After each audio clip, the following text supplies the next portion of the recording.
Mother Teresa, जिन्हें Roman Catholic church के द्वारा कलकत्ता की संत टेरेसा के नाम से नवाजा गया। उनका जन्म अग्नेसे गोकसे बोजसियू के नाम से एक अल्बेनियाई परिवार में उसकुप उस्मान साम्राज्य में हुआ था। Mother Teresa Roman Catholic nun थी, जिन्होंने 1948 में स्वेच्छा से भारतीय नागरिकता ले ली। इन्होंने 1950 में कोलकाता में मिशनरीज ऑफ चैरिटी की स्थापना की। 45 साल तक गरीब, बीमार, अनाथ और मरते हुए लोगों की इन्होंने मदद की और साथ ही मिशनरीज ऑफ चैरिटी के प्रचार का भी मार्ग प्रशस्त किया। दिल के दौरे के कारण 5 सितंबर 1997 में मदर टेरेसा की मृत्यु हो गई। उनके योगदान और पुरस्कार। मदर टेरेसा 1929 में अपने इंस्टीट्यूट की बाकी नन के साथ मिशनरी के काम से भारत के दार्जिलिंग शहर में आई। उन्होंने यहाँ मिशनरी स्कूल में पढ़ाने के लिए भेजा गया था। मई 1931 में उन्होंने नन के रूप में प्रतिज्ञा ली। इसके बाद उन्होंने भारत के कलकत्ता शहर भेजा गया। यहाँ गरीब बंगाली लड़कियों को शिक्षा देने को कहा गया। डबलिन की सिस्टर लोरेटो द्वारा संत मैरी स्कूल की स्थापना की गई, जहाँ गरीब बच्चे पढ़ते थे। मदर टेरेसा को बंगाली और हिंदी दोनों भाषा का बहुत अच्छे से ज्ञान था। वे इतिहास और भूगोल बच्चों को पढ़ाया करती थी। कई सालों तक उन्होंने इस कार्य को पूरी लगन और निष्ठा से किया। कलकत्ता में रहने के दौरान उन्होंने वहां की गरीबी, लोग में फैलती बीमारी, लाचारी, अज्ञानता को करीब से देखा। ये सब उनके मन में घर कर गई और वे कुछ ऐसा करना चाहती थी जिससे कि वे लोगों के काम आ सके, लोगों की तकलीफ कम कर सके। 1937 में उन्हें मदर की उपाधि से सम्मानित किया गया।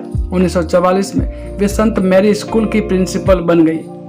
इन्हें 1979 में नोबेल शांति पुरस्कार और 1980 में भारत का सर्वोच्च नागरिक सम्मान भारत रत्न प्रदान किया गया। मदर टेरेसा के जीवन काल में मिशनरीज ऑफ चैरिटी का कार्य लगातार विस्तृत होता रहा और उनकी मृत्यु के समय तक यह 123 देशों में 610 मिशन नियंत्रित कर रही थी। इसमें HIV, कुष्ठ, तपेदिक के रोगियों के लिए धर्मशालाएं और घर शामिल थे और साथ ही सूप, रसोई, बच्चों और परिवारों के लिए परामर्श कार्यक्रम, अनाथालय और विद्यालय भी थे। मदर टेरेसा की मृत्यु के बाद इन्हें पोप जॉन पॉल द्वितीय ने धन घोषित किया और इन्हें कोलकाता की धन्य की उपाधि प्रदान की।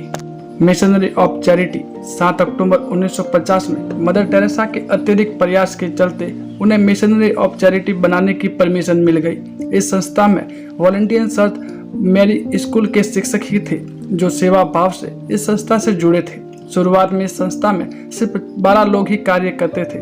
आज यहाँ 4000 से अधिक नन काम करती हैं। इस संस्था के द्वारा अनाथालय, नर्सिंग होम, वृद्धाश्रम बनाए गए और मिशनरी ऑफ चैरिटी का मुख्य उद्देश्य उन लोगों की मदद करना था जिनका दुनिया में कोई नहीं है। उस समय कलकत्ता में प्लेग और कुष्ठ रोग की बीमारी अत्यधिक फैली हुई थी। मदर टेरेसा और उनकी संस्था ऐसे रोगियों की खुद सेवा किया करती थी। वे मरीजों के गाँव को हाथ से साफ कर मरहम पट्टी किया करती थी।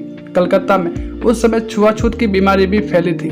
लाचार गरीबों को समाज से बहिष्कृत किया जा रहा था। मदर टेरेसा ऐसे भी लोगों के लिए एक मसीहा बनकर सामने आई थी। वे गरीब, भूखे, नंगे को सहारा दिया करती थी और उन्हें खाना खिलाती।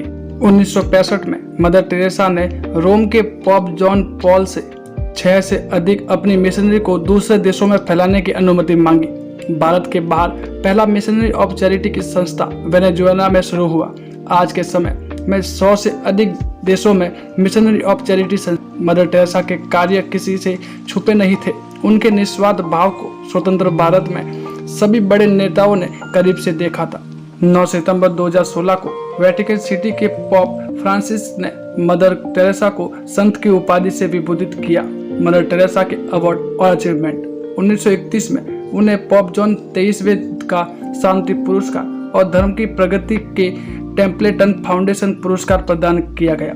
विश्व भारती विद्यालय ने उन्हें देशिकोत्तम पदवी दी, जो उसकी ओर से दी जाने वाला सर्वोच्च पदवी है। 1962 में भारत सरकार के द्वारा पद्मश्री से सम्मानित किया गया। 1980 में भारत के सर्वोच्च बड़े सम्मान भारत रत्न से सम्मानित किया गया। 1985 में अमेरिका सरकार के द्वारा मेडल ऑफ फ्रीडम अवार्ड दिया गया। 1979 में मदर टेरेसा को गरीब बीमारों की मदद करने के लिए नोबेल पुरस्कार से भी सम्मानित किया गया था। 2003 में पॉप जॉन पॉल ने मदर टेरेसा को धन्य कहा और उन्हें ब्लेड टेरेसा ऑफ कलकत्ता कहकर सम्मानित किया गया।